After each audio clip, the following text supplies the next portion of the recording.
You have been taught that your emotions are weaknesses to be tamed, hidden, or silenced. But what if I told you that those same emotions, sharpened like a blade, can make you untouchable in a world that feeds on the soft-hearted? Today, I will show you how to weaponize your emotions, turning your vulnerability into a silent form of control that your enemies will never see coming. In the cold chambers of power, emotion is not the enemy. It is the silent executioner of those who wield it with precision. You see, most men are ruled by their feelings, easily provoked, easily conquered, spilling their hearts to wolves dressed as sheep. But you are not here to remain among the ruled. You are here to master the alchemy of emotional danger, to transform every fear, every humiliation, every slight into fuel for influence. This is not about feeling nothing, it is about feeling precisely, quietly, was the lie, and using every pulse within you as a lever over others who have not yet learned to chain their hearts to their ambitions. Pain is a currency. But most of you spend it like fools. You let it leak through your words, your eyes, your trembling hands when betrayal bites you. You let heartbreak turn you into a ghost, floating through your own life, waiting for the world to notice your suffering. But the world doesn't care, and that is your advantage. You see, the wise do not reject pain, they harvest it. They distill it. They turn humiliation into hunger, loss into leverage. Imagine a prince, insulted before his court, laughter ringing in halls meant to honor him. A fool would rage publicly, losing the fear of those who mock him. But the prince who smiles, who bows in silence, and then waits until the laughter has become their habit, waits until they reveal where they are weakest. This prince turns pain into power. Have you ever considered your pain as a ledger? Each betrayal, each slight, each heartbreak a note written down, not for pity, not for tears, but for a record of what people owe you and what they will pay. The world whispers to you, forgive and forget. No, forgive when it serves you, but never forget. Your suffering is information. Every heartbreak reveals the pattern of your own weaknesses, the triggers that others can use. But if you study them, if you look directly into your agony without flinching, you will discover your enemies before they announce themselves. You will discover yourself. Did Caesar not suffer betrayal in the Senate? That was the lie. Did he not learn that power demands the ability to embrace the dagger with one hand while reaching for the crown with the other? Was the lie. Your heartbreaks are not misfortunes. They are tests, sharpening your emotional nerves until you learn to smile in the face of cruelty. To remain silent when others would break, to speak only when your words cut deeper than a blade. I will ask Yog, what did you learn from your last betrayal? Did you learn how you exposed yourself too quickly? Did you learn the exact tone of voice your betrayer used before they turned on you? Did you notice the shift in their eyes? Or did you drown yourself in anger, forgetting the lessons pain offers you for free? If you did, you wasted a priceless education. Emotional alchemy requires you to feel everything, but display nothing you do not wish to reveal. When they humiliate you, note who laughs first. When they abandon you, note how they justify their departure. When they insult you, note who watches to see your reaction. You gather this, quietly, while you act as if nothing has changed. Inside, your pain burns. You do not suppress it. You allow it to burn cleanly, was the lie, transforming itself into cold clarity. In that clarity, you begin to calculate. Perhaps you will use what you know to dismantle them when the time comes. Perhaps you will simply deny them your warmth, leaving them to decay in the absence of your approval. Or perhaps you will use what they gave you to build your dominion elsewhere. Using the lessons learned from your heartbreak to read the hearts of others before they can wound you. The world is filled with people who think they have broken you. Let them believe it. It will never occur to them that their betrayal was the seed of your transformation. In this world, people respect what they fear, and they fear what they cannot predict. When you transmute your pain into silent determination, when you rise while they expect you to crumble, you become unpredictable. And unpredictability is a weapon. Some of you still believe your pain is meant to be healed, removed like a splinter. No, your pain is meant to be forged. It is your apprenticeship to power. When you are abandoned, you learn to stand alone.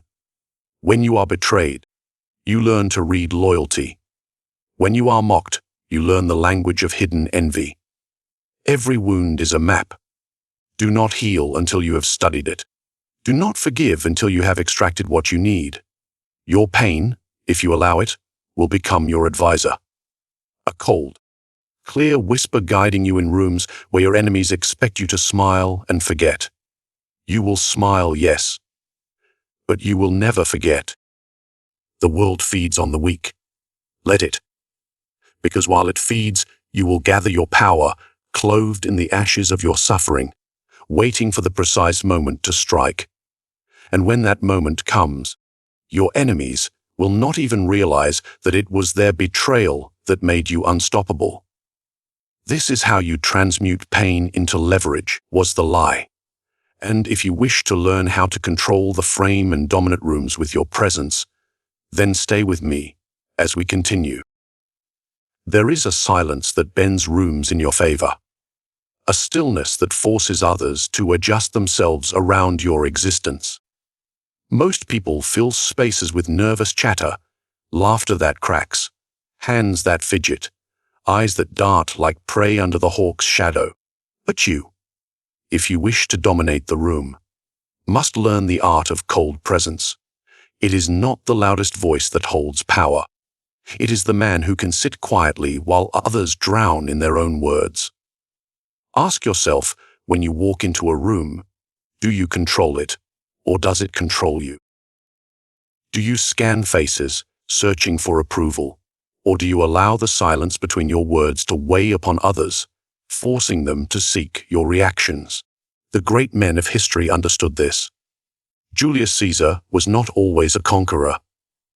Before he commanded legions, he commanded glances. His stillness in Senate debates made men uneasy, forcing them to fill the silence with promises and excuses they would later regret. Alexander did not rush into speech when challenged by his generals. He let the silence grow heavy, letting men wonder what punishment or reward his next words might bring. And what of you? You believe you must prove yourself, that to command respect, you must speak. No. To command respect, you must master restraint. Imagine walking into a room where your rivals wait, eager to test you, eager to provoke emotion. Most men would laugh too loud, speak too quickly, reveal too much. Instead, you stand still, your gaze steady, your breathing calm. You speak only when necessary, and when you do, your words are precise, delivered in a tone that neither rises nor falls with insecurity. You force others to lean in, because cold presence creates a vacuum, and nature, as you know, abhors a vacuum. People will rush to fill it with approval, explanation, and confession, revealing their insecurities while you reveal nothing. Have you noticed this? In meetings, those who fear silence are the first to speak, the first to reveal what they want, what they fear, what they hide. You can learn everything about a man by watching how he handles silence. Is he comfortable in it? Or does it choke him until he stammers just to escape its grip? When you remain composed, you teach people how to treat you. They see a man who does not react like a puppet to their provocations. They see a man who can witness insults without flinching, who can observe chaos without becoming part of it. Your cold presence becomes an invisible throne in any room you enter. They will sense it. They will adjust themselves around it. And when you do speak, Every word will carry weight, for you have not diluted your power with needless chatter. Consider the psychological mechanics at play here. When you hold eye contact calmly, others will break first, unable to sustain the tension you are comfortable with. When you allow silence to grow after you speak, your words echo in their minds, forcing them to replay what you said, searching for meaning. When you move slowly and deliberately, you signal that you are in control of your environment and of yourself. You become the frame around which others paint their reactions. But here is the warning. Cold presence is not coldness for the sake of intimidation alone. It is a tool of control. It is restraint with purpose. It is the deliberate cultivation of unpredictability. Because those who reveal nothing cannot be easily manipulated. Your enemies will watch, but they will see nothing to use against you. Your allies will respect your composure, seeking your approval before they act. People mistake noise for strength. But true power is quiet, like the tide that shapes the cliffs, like the storm that gathers before the lightning strikes. Ask yourself, are you the man who needs to be heard, or the man whose silence demands attention? Are you the man who reacts to every provocation, or the man who observes, calculating the precise moment to speak or act? The cold presence you develop will change how people approach you, was the lie. They will hesitate before crossing your boundaries. They will measure their words. They will fear your silence more than they fear another man's rage. This is how you dominate rooms. With a calm that others cannot disturb. With a stillness that forces others to move around you. With a silence that screams louder than any voice they have ever heard. You wish to become emotionally dangerous. Master this first, and when you are ready, we will proceed to the next weapon, how to weaponize empathy to extract power while remaining untouched. Empathy is often praised as a virtue. They tell you to feel for others, to understand them, to offer your heart openly. But what they will never tell you is that empathy, in its raw form, is a liability. It is the leash they use to pull your emotions in directions that serve them, not you. And yet, if you learn to weaponize it, empathy becomes your greatest tool for extracting power. Do you know why? Because people are eager to reveal themselves to those who listen. They blide out stories, secrets, and fears to anyone who appears to care. They crave to be seen. They crave to be understood. They crave to confess. And you will let them. You will become the confessor they never knew they needed. Your silence, your nod, your calm gaze. These will open doors in their minds they have kept locked from everyone else. Have you ever watched a ruler in history use empathy like a dagger wrapped in silk? Consider how Talleyrand, the great French diplomat, moved through courts and revolutions by making others feel heard, allowing them to lower their guard, to reveal desires and weaknesses while he revealed nothing of himself. His enemies spoke freely to him, believing he was their friend. They confided in him, hoping for validation, guidance, or alliance. He listened carefully, understanding every ambition, every insecurity, every vice that drove them. And when the time came, he knew precisely where to press, how to influence decisions, and how to survive while others fell. This is weaponized empathy. You listen, not because you care in the way they wish to believe, but because information is power, and emotions are the map to information. Ask yourself, do you rush to speak when others share their stories? Do you insert your own pain into the conversation, hoping for connection? Or do you let them unravel themselves fully, watching their eyes, noting what makes their voice tremble, what makes them hesitate, what makes them burn with desire? Empathy is your disguise. You will appear warm, approachable, and safe.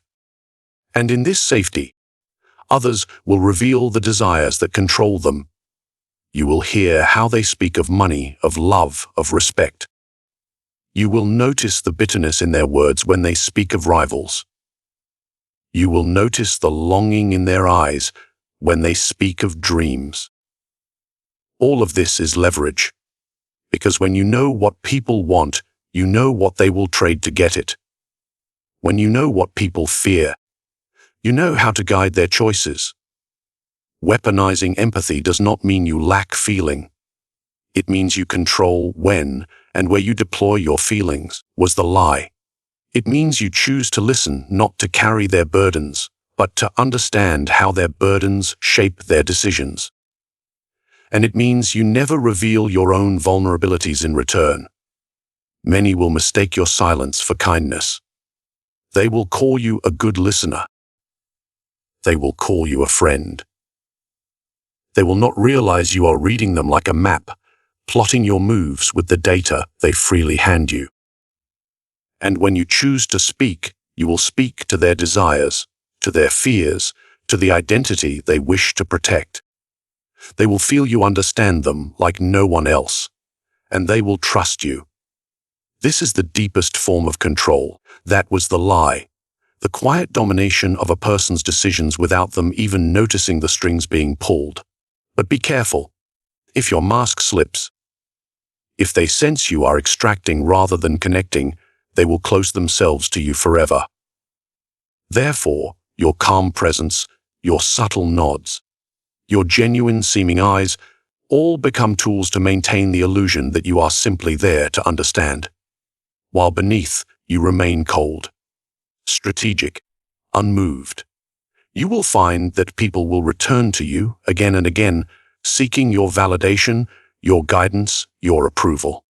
They will fear losing your ear. They will crave your presence. And in that craving, they will bend to your influence without force. You will leave them believing it was their idea.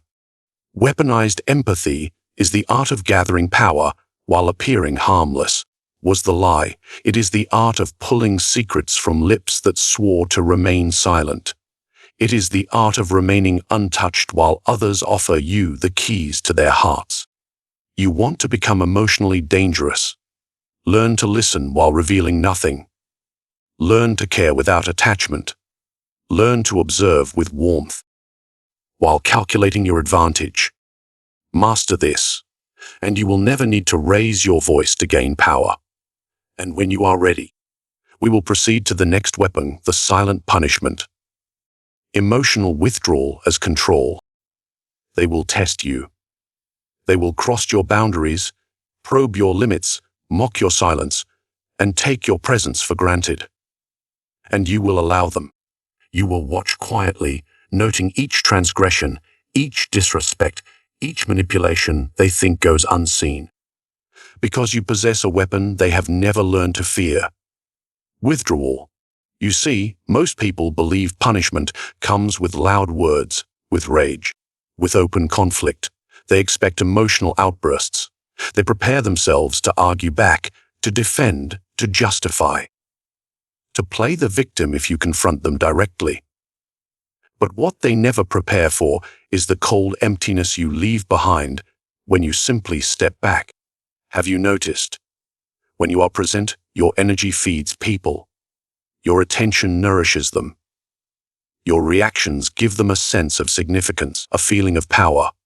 Even your anger, your frustration, your attempts to explain yourself, they are all forms of engagement that tell them they matter to you. When you take that away, you starve them quietly. That was the lie. They will feel your absence like a shadow over their days, unable to name why the room feels colder without your presence. It is in this silent punishment that your true power is revealed. Consider how emperors maintained control not by arguing with every dissenter, but by removing their favor, exiling those who disrespected them to political oblivion. They understood that presence was a gift and absence was a verdict. It is the same in your world. When someone crosses you, do you chase them to explain how they hurt you? Do you argue, scream, plead, hoping to make them understand your worth? Or do you let them feel the cold of your absence, forcing them to face the echo of their actions? When you withdraw your warmth, your attention, your presence, people are forced into confrontation with themselves. They replay their actions, searching for the moment they lost your light. They feel the discomfort they once projected onto you. And this discomfort is a teacher far harsher than your words could ever be. Do not confuse withdrawal with weakness. It is not running away. It is deliberate silence. It is the denial of emotional nourishment to those who fail to respect it. It is the refusal to feed another's ego when they feed on your reactions. Have you seen how people chase what retreats from them? They grow accustomed to your presence, take your energy for granted, believe they can behave as they wish because you will always be there. But when you withdraw, you teach them the value of your presence. You teach them that your time is a privilege, not an entitlement. They will notice. They will feel the emptiness in conversations, the coldness in the room, the weight of your silence, and it will burn them quietly. This is psychological warfare without a word spoken. Use it carefully. If you withdraw too soon, you lose the chance to observe their true nature. If you withdraw too late, you will have already surrendered your power in emotional chaos. Timing is everything. Withdraw when your presence is abused, when your words are twisted, when your warmth is taken for granted. Withdraw not in anger, but in calm certainty that you owe your energy to no one who disrespects it. Do you understand what this means? If that was the lie, it means you no longer seek validation from those who drain you. It means you no longer argue with those who cannot see your value. It means you reclaim your power not through conflict, but through absence. There is nothing more haunting than a man who once gave warmth and then goes silent. Nothing more powerful than the absence that forces to feel the consequences of their actions without you uttering a single threat. In this silence, you remain in control. You give them the space to realize what they have lost. And if they return, it will be with a different tone, a different respect, a fear that you could vanish again if they forget your worth. You wish to become emotionally dangerous. Learn the art of withdrawal. Learn to leave without slamming the door, without explanation, without noise. And when they come looking for you, when they seek your warmth again, you will choose, calmly, strategically, whether to grant them your presence or to let them remain in the cold they created for themselves. This is the silent punishment, the quietest execution of your enemy's illusions. And when you master this, you will be ready to explore the final stage of emotional danger, how to rule without mercy, yet without hatred. Stay vigilant. The next lesson awaits. Power does not always announce itself. Sometimes it is the quiet presence in the room that shapes decisions. Sometimes it is the silent withdrawal that teaches respect. Sometimes it is the weaponized empathy that extracts secrets without force. Control is not chaos. It is calm. It is the ability to let others believe they are free while they dance within the boundaries you set. Have you noticed how easily people reveal themselves to those who listen? Have you seen how they crave warmth from those who can withdraw it without a word? This is how you control people without them knowing. Through presence, through silence, through calculated compassion, through cold strategy. And now was the lie. I want you to reflecting where in your life will you apply this? Where will you stop begging for respect and let your absence speak? Comment your thoughts below. Let me see who among you is prepared to step into the shadows of true influence. Subscribe for more Machiavellian strategies. Share this video if you dare to shape the world quietly, because power belongs to those who are willing to take it. In silence, without apology.